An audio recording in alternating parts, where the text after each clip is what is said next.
Hello and welcome back to my YouTube channel. If you're new on my channel, my name is Stella. I'm an education and lifestyle YouTuber based in Warri, Nigeria. If you're watching me and you're not yet subscribed to my channel, please click the subscribe button. It is the red button which is down there below, and if you want to get notified whenever a new video pops up on my channel, you can click the link of the bell rather, which is right next to the subscribe button. And so whenever a new video pops up on my channel, you will definitely get notified. And guess what, guys, both the subscription and the clicking the notification bell, they are all totally free of charge. What do we do on this channel? If you're interested in education content ranging from scholarship opportunities, advices, one or two advices on how to go about your studies in Nigeria and abroad, and my story also as a scholar and stuff like that. And if you're also interested in general lifestyle, maybe you want to know what's happening in my life, then you're welcome to this channel. This is the right channel for you. We'll do a couple of other stuff, but this is like a summary of everything. So in today's video, guys, just like the title suggests, I want to tell you guys about rejection, and I hope you stay glued and watch out for today's video. So today's video, it's not going to be business as usual. I'm bringing some negative vibes. Okay, I'm just kidding, but I'm just bringing reality down to your table. You know, here we talk about scholarship opportunities, applying for scholarships, how to get those scholarships, trying to meet up with requirements and all whatnot. But guys, let me also let you know that you can actually be 100% qualified for a scholarship opportunity and you will still not get it. Not just scholarships, but even admission into universities abroad. You can be qualified to get admission into these universities, but you may still not get that opportunity. Yes, it's a reality that we have. Those of us who are scholarship hunters or who have been applicants for years, we have come to accept that reality. But there is a good news, there is a good side to it.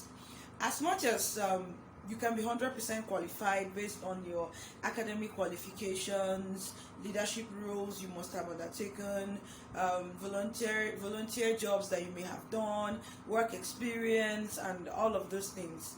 As much as you have all those things in place and still get a rejection, a love letter, like we call it, from schools and scholarship boards, you don't just the attitude towards it is what determines if you're going to get an opportunity eventually, even if not that time but some other time. The truth is, I have gotten rejections, my own bit of rejections, it's very painful actually, especially when you know that you meet up with this requirement and you have kind of built your world around that particular opportunity, and then when it comes, you receive a mail telling you that we are sorry, we reviewed your application and would have loved to have you on board, but we can't because we have tons of applicants and it's highly competitive and all of those things. Okay, you can even put yourself in the shoes of these boards, the schools and the scholarship agencies or boards. Imagine that you have a scholarship space for 1,000 persons, and then you have 500,000 applicants. Maybe I'm exaggerating, I don't know what. Imagine you have up to 10,000 applicants and the space is meant for just 1,000 persons. In all honesty, you're going to get up to half of the applicants who are highly qualified for that position, but you have to select just 1,000.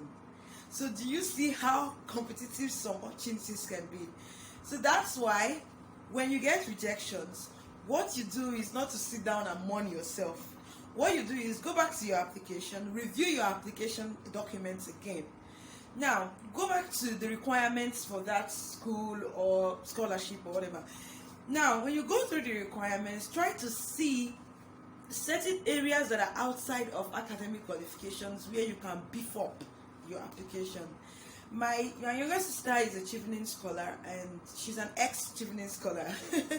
So she got rejection in the first year she applied. It was the second time she applied that she got that opportunity.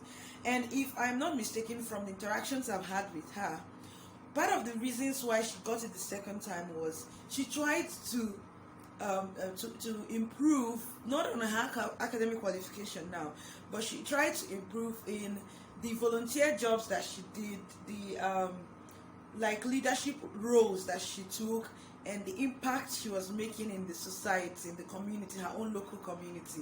So she started up some form of non-profit that was really helping teachers in the education sector. And this thing that she started up was kind of related to what she wanted to study eventually in the UK.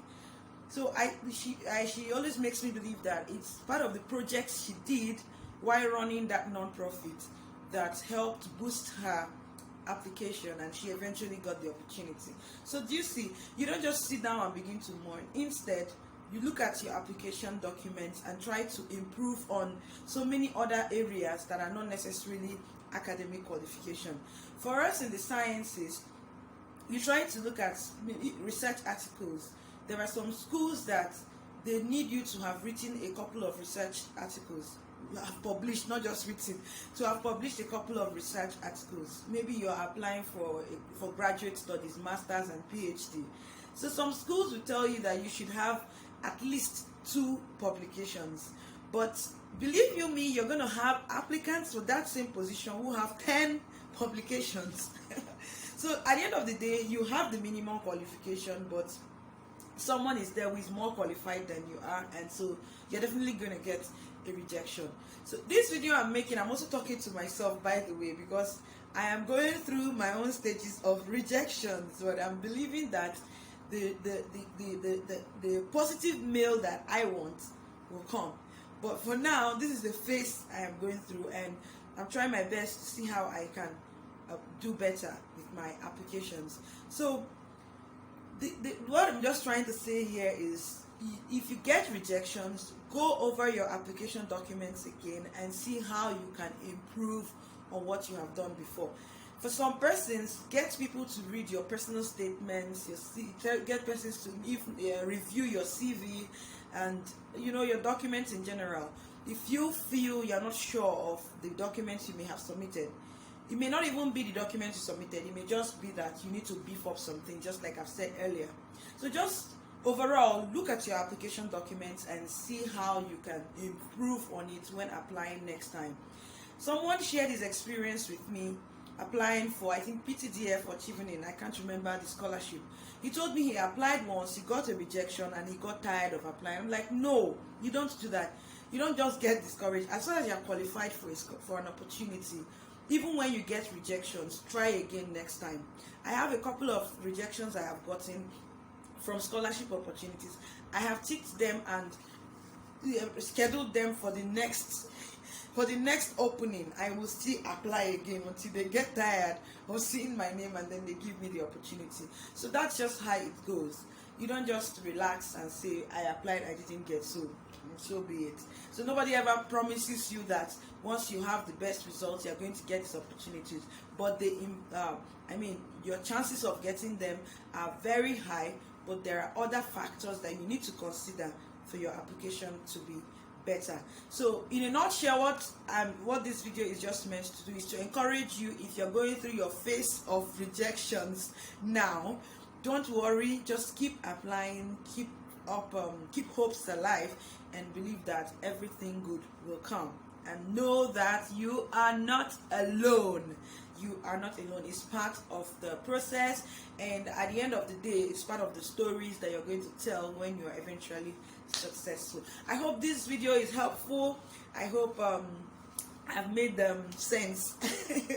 So please give my video a thumbs up by clicking the like button. Drop me your comments. Let's keep the conversation going. Tell me about the rejections that you may have gotten, how you are going through the rejections, and if you are eventually successful now, how did you overcome the trauma of rejections that you got?